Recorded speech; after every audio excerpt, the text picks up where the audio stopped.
चलो विद्यार्थी मित्रों, तो नवा विडियो लेक्चर ની અંદર ચેપ્ટર નંબર 14 દોલનો ધોરણ 11 બરાબર આપણે એક્ઝામ્પલ જે છે એ સોલ્વ કરતા હતા. દાખલા જે છે થિયરી ને લગતા દાખલા અમુક આપણે સોલ્વ કરેલા છે. તો નવા આ વિડિયો લેક્ચર ની અંદર હવે આપણે આગળ વધીએ અને નવા દાખલા જે છે આપણે સોલ્વ કરીએ. તો એમાં મટીરીયલ ની અંદર અગર તમે જોશો તો એક 17મા નંબરનો દાખલો છે. એ દાખલાથી આપણે શરૂઆત આજના વિડિયો લેક્ચર ની કરીએ. તો 17મા દાખલામાં કંઈક એવું આપ્યું છે. પ્રશ્ન હું વાંચું છું.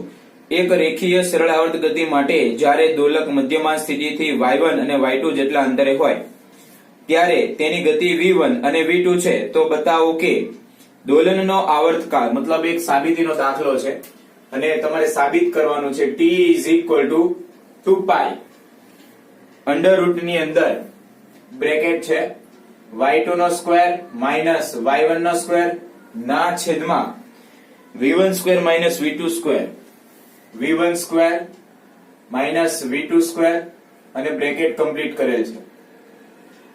ટૂંકમાં આવું તમારે t = 2π under root y2 square minus y1 square ના છેદમાં v1 square minus v2 square raise to 1/2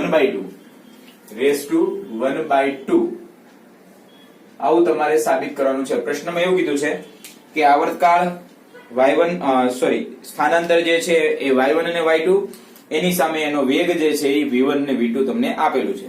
તો અહીંયા તમે જો તો આપણી પાસે ગતિનું સૂત્ર શું હતું?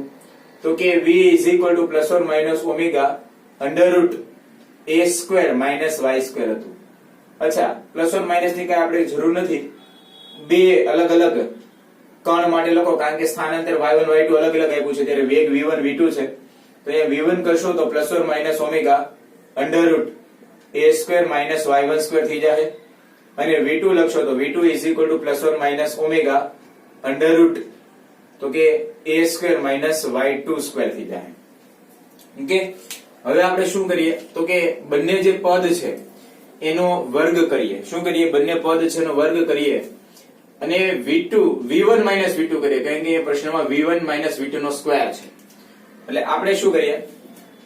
v1 જે છે v1 નું સ્ક્વેર માઈનસ v2 સ્ક્વેર.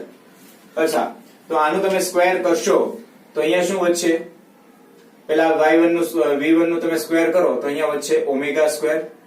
આનું સ્ક્વેર તમે કરશો એટલે a² માઈનસ y1². આ તમને v1 માટે મળ્યું, બરાબર છે. એને એક મોટો કૌંસ કરીને લખી દઈએ.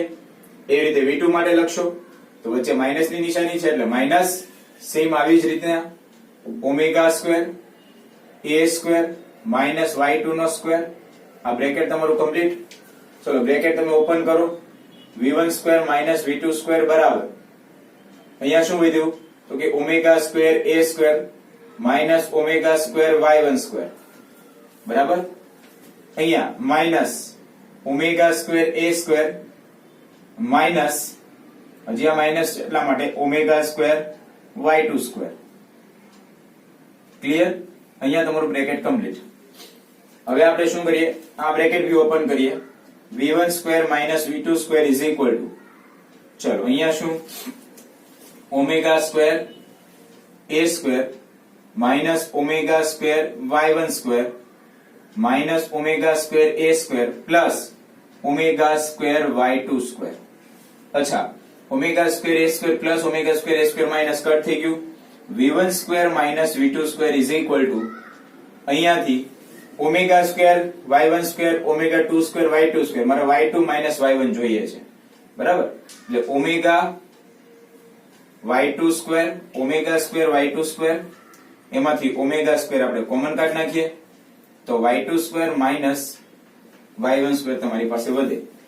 આને અહીંયા જવા દો તો ઓમેગા² તો ઓમેગા² શું થઈ ગયું? v1² માઈનસ v2² ના છેદમાં y2² માઈનસ y1². અચ્છા, ઓમેગા ની જગ્યાએ શું લખી શકો? આ વર્ગ આને આપી દો તો ચલો વર્ગ આને આપી દઈશું તો આ થઈ ગયું અહીંયા વર્ગમૂળ. ઓકે, ઓમેગા ની જગ્યાએ શું લખી શકો તો કે 2π / t = v1² માઈનસ v2² ના છેદમાં y2² માઈનસ y1² અને રેઝ ટુ પાવર 1/2. હવે t જોઈએ છે એટલે આ પદ આખું શું થઈ જશે? ઉલટું. તો એ પદ આખું ઉલટું થઈ જાય તો અહીંયા નીચે દેખાશે. ચલો અહીંયા જ લખી કાઢીએ t બાય 2π અને 2π ને મોકલી દે ઉપર 2π શું થઈ ગયું y2 square minus y1 square ના છેદમાં v1 square minus v2 square.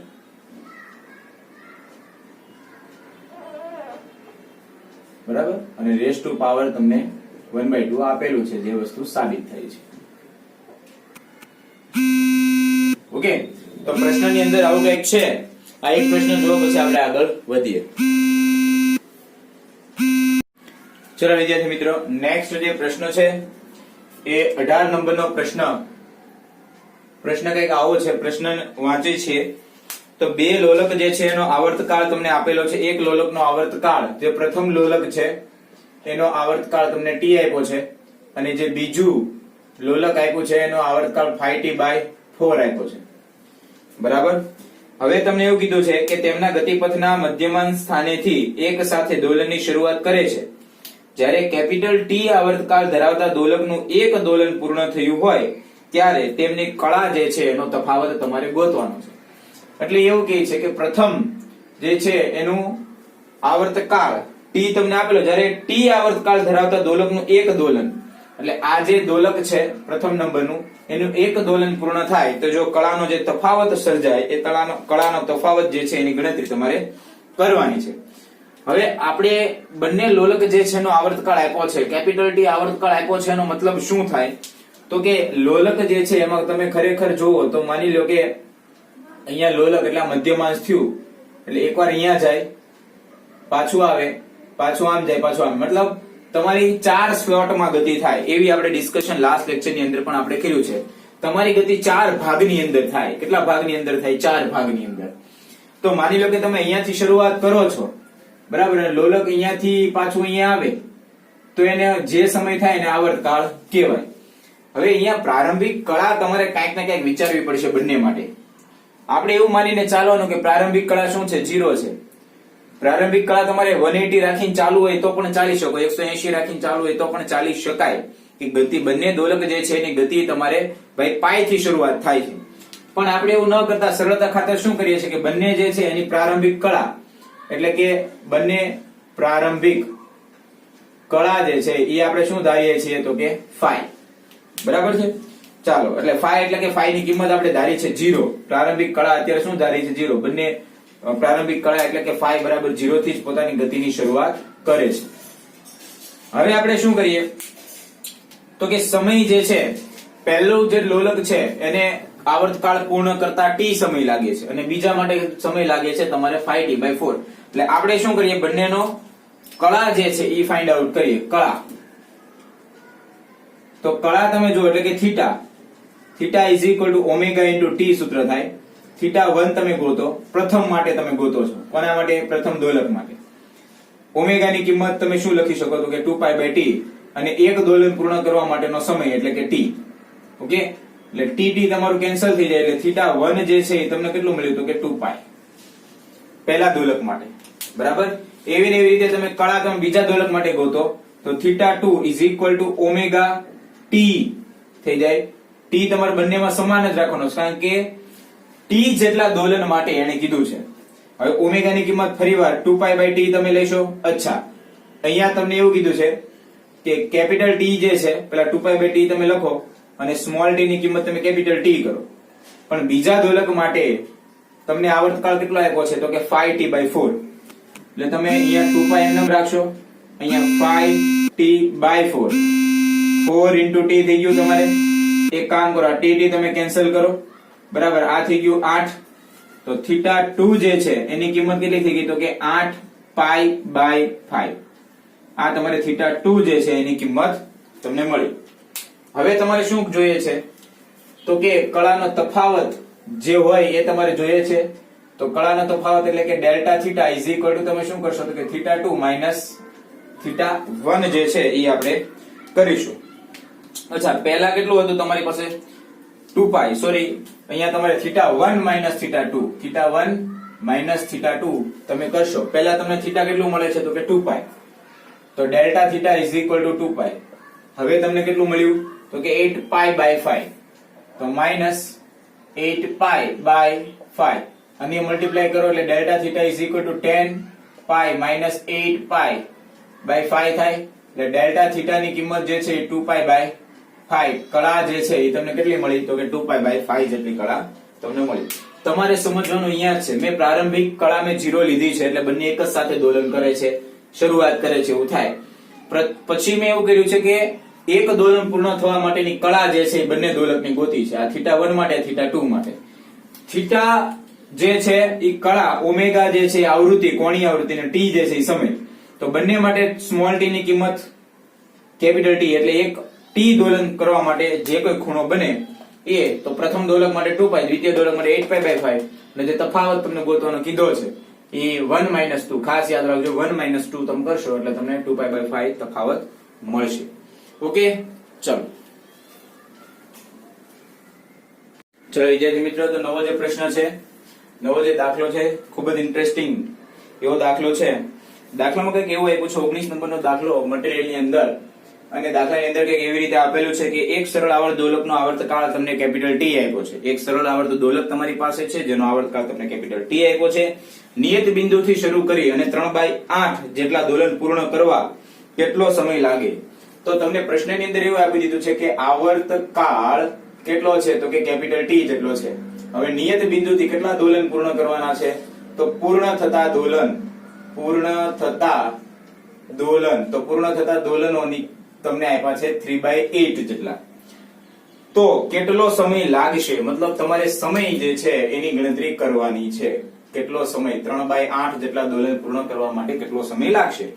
તો અહીંયા જો વિદ્યાર્થી મિત્રો, માની લો કે તમારી પાસે સાદું લોલક છે, બરાબર, માની લો કે આ કોઈ સાદું લોલક તમને આપેલું છે, અને કોઈ પણ માની લો કે તમે અહીંયાથી ગતિની શરૂઆત કરો છો, એ આ બિંદુએથી, એટલે કે એ બિંદુએથી ગતિની શરૂઆત તમે કરો છો, તો એક દોલન પૂર્ણ થતા કેટલું અંતર કપાય? માની લો કે એ દોલક જે છે એ એક દોલન પૂર્ણ કરે છે, તો એક દોલન પૂર્ણ થતા કપાતું અંતર, તો એક દોલન પૂર્ણ થતા કેટલું અંતર કપાય? તમે ગણતરી કરો. તો અહીંયાથી તમે શરૂઆત કરો છો, તો આ જે મહત્તમ સ્થાનાંતર હોય એને તમે નામ આપ્યું છે કંપ વિસ્તાર A. શું નામ આપ્યું છે? કંપ વિસ્તાર A. તમે માની લો કે આ P બિંદુથી ગતિની શરૂઆત કરો છો, તો અહીંયાથી તમે અહીંયા આવશો એટલે A જેટલું અંતર કપાય. બીજું તમે આ બાજુ જવાના તો ત્યાં A અંતર કપાય, બરાબર, અંતર છે એટલે એ માઇનસમાં નહીં આવે. પછી પાછા આવ્યા એટલે પાછું એ જેટલું અંતર કપાય, અને પાછા આમ ગયા એટલે પાછું એ જેટલું અંતર કપાય. મતલબ એક દોલન પૂર્ણ થતા જે અંતર કપાય, એ અંતર કેટલું થાય તો કે 4a જેટલું અંતર થાય. કંપ વિસ્તાર હોય મહત્તમ, આમ ગયો એટલે a, પાછું a એટલે 2a, 3a અને 4a. જ્યાંથી તમે શરૂઆત કરો અથવા તમે અહીંયાથી શરૂઆત કરો છો, નો પ્રોબ્લેમ. ચલો અહીંયાથી શરૂઆત કરો છો, a થઈ ગયું, 3a થઈ ગયું, 4a, 1a, 2a, 3a, 4a, બરાબર.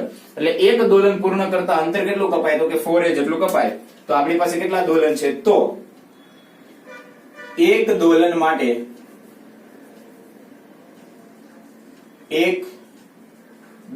માટે જે અંતર કપાય એ 4a, તો આપણી પાસે 3/8 દોલન છે, એની માટે કેટલું અંતર કપાય તો એ આપણે ગણવાનું હોય. તો કેટલું થાય અંતર, કેટલું અંતર ભાઈ કપાય તો કે 3/8 into 4a.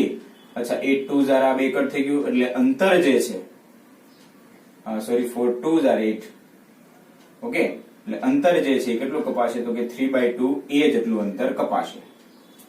કેટલું અંતર કપાશે તો કે 3/2a જેટલું અંતર. અચ્છા, જે આ અંતર તમને આપ્યું છે ઈ અંતરને કંઈક આવી રીતે પણ લખી શકાય, અંતર ઇઝ ઇક્વલ ટુ 3/2 છે, 3/2a. એટલે તમે એને આવી રીતે પણ લખી શકો, a plus a/2. સરળતા ખાતર બે અહીંયા ગુણાકારમાં આવશે એટલે 2a plus a એટલે 3a, 3a/2 થઈ જાય. આવી રીતે લખી શકાય? હા, લખી શકાય, એમાં કોઈ વાંધો નથી. ઓકે, એટલે હવે આટલું અંતર કપાતા કેટલો સમય લાગે એની ગણતરી આપણે કરવાની છે. તો હવે તમે જુઓ તો એ તમને આપ્યું છે, તો માની લો કે તમે અહીંયાથી ગતિની શરૂઆત કરો છો અને આ a જેટલું અંતર, મતલબ અહીંયા પહોંચ્યા, અહીંયાથી ગતિની શરૂઆત કરી અને o બિંદુએ પહોંચ્યા, p થી o, અહીંયાથી ગતિની શરૂઆત કરીને અહીંયા તમે પહોંચ્યા, એટલે a જેટલું અંતર કપાણું. તો એની માટે લાગતો સમય કેટલો થાય? તો a જેટલું અંતર કાપતા સમય થાય t/4. કેટલો થાય? t/4. કઈ રીતે ખ્યાલ આવ્યો? કારણ કે અહીંયાથી હું ગતિની શરૂઆત કરું છું, પાછો આમ જઈ અને પાછો ત્યાં આવું, ત્યાં સુધીનો જે સમયગાળો છે કેપિટલ T છે. એટલે આખા પાથને તમે 4 ભાગમાં ડિવાઈડ કર્યા, બરાબર? આખું અંતર કેટલું કપાય છે? આખું અંતર એટલે 4a થાય. એ આખું 4a અંતર કપાતા જે સમય લાગે કેપિટલ T થાય. તો એમાંથી ખાલી a જેટલું અંતર કપાતા સમય મારે જોતો હોય તો શું થઈ જાય? t/4 થઈ જાય. એટલે માની લો કે આ તમારું થઈ ગયું t1. ઓકે, હવે a/2 અંતર કપાતા જે સમય લાગે એની ગણતરી તમારે કરવાની. તો જે a/2 અંતર કાપતા જે સમય લાગે એને તમે t2 નામ આપી દો. શું નામ આપી દો? t2. તો ચલો આપણી પાસે સૂત્ર છે સ્થાનાંતર વાળું, તો કે y is equal to a sin omega t2 plus phi થાય. અચ્છા, અહીંયા phi તમે શું લેશો? તો phi તમે ઉપરથી જ તમારી ગતિની શરૂઆત થશે, બરાબર? p બિંદુ પાસેથી, એટલે ત્યાં તમારે phi જે છે એ થઈ જશે π/2. કેટલું? π/2. y ની જગ્યાએ કેટલું અંતર કપાવવાનું છે? તો કે a/2 જેટલું અંતર. તો a/2 જેટલું અંતર, a sin omega t2 plus π/2. હવે sin સમથિંગ પ્લસ π/2 એટલે શું થઈ જાય? cos. એટલે a/2 is equal to a cos omega t2. અચ્છા, a ઉડાડો એટલે વધ્યું અહીંયા જો આ સમીકરણની અંદર તમે a કટ કર્યા, બરાબર? વધ્યું હું તમારી પાસે ટર્મ, તો કે 1/2 is equal to cos omega t2. અચ્છા, હવે તમારે cos ની વેલ્યુ 1/2 જોઈએ છે. cos 1/2. તો cos 1/2 ક્યારે હોય? જ્યારે π/3 હોય ત્યારે, બરાબર ને? π/3 omega t2. ઓમેગા ની જગ્યાએ કિંમત મૂકો, π/3 ઓમેગા ની જગ્યાએ શું થાય? તો કે 2π/t into t2. ચલો અહીંયાથી એક કામ કરો, π તમે ઉડાડો, બરાબર? અને આ બાજુ લઈ જઈએ એટલે t/આ નીચે આવી જશે, t/6 is equal to t2. એટલે આ a/2 અંતર કાપતા કેટલો સમય લાગશે? તો કે t/6. હવે કુલ સમય તમારે જોઈએ છે 3/2a અંતર કાપતા લાગતો સમય. તો આના માટેનો સમય તો કે t is equal to t1 plus t2. અચ્છા, t1 ની વેલ્યુ કેટલી? તો કે t/4. બરાબર?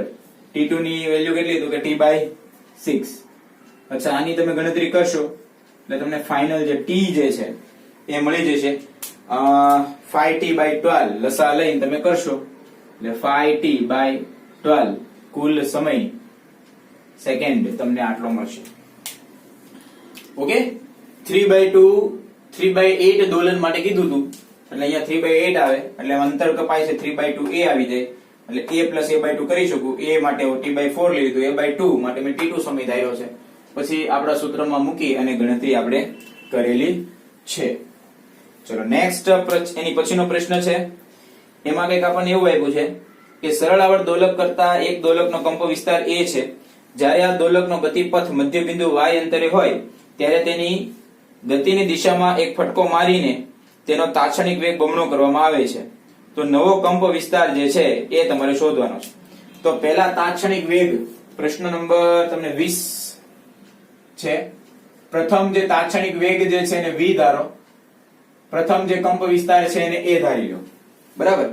બીજા કેસમાં ફટકો માર્યા પછી આ પહેલાની પરિસ્થિતિ છે અને પછી ફટકો માર્યા પછી વેગ v ડેશ કરી દો અને કંપ વિસ્તાર જે છે એ ડેશ કરી દો, બરાબર?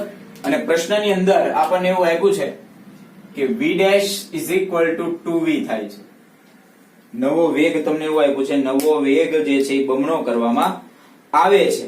તો તમારે શું ગોતવાનું છે? તો નવો કંપ વિસ્તાર જે છે એની ગણતરી કરવાની છે. તો શું કરી શકાય? તો આપણી પાસે સૂત્ર છે v is equal to omega under રૂટમાં a square minus Y square, આવું આપણી પાસે સૂત્ર છે. બરાબર.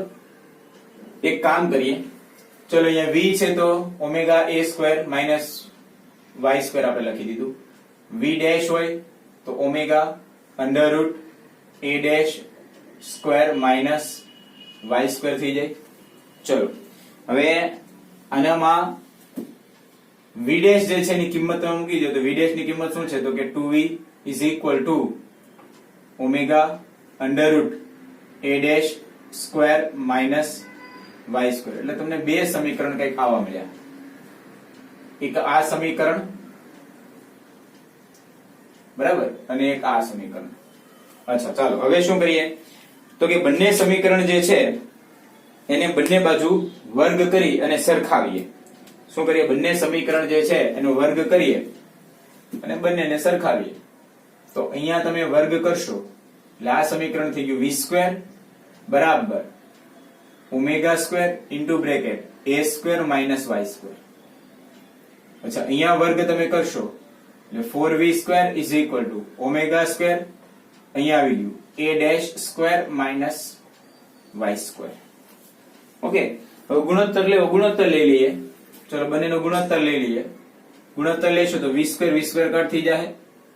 અહીંયા હું શું વચ્ચે 1/4 ઇઝ ઇક્વલ ટુ અહીંયા ઓમેગા સ્ક્વેર કટ થઈ જાય. અહીંયા શું વધ્યું? a square minus Y square ના છેદમાં a dash square minus Y square. ચલો આનું સાદુરૂપ તમે આપો તો અહીંયા થઈ ગયું a dash square minus Y square બરાબર 4a square minus 4y square.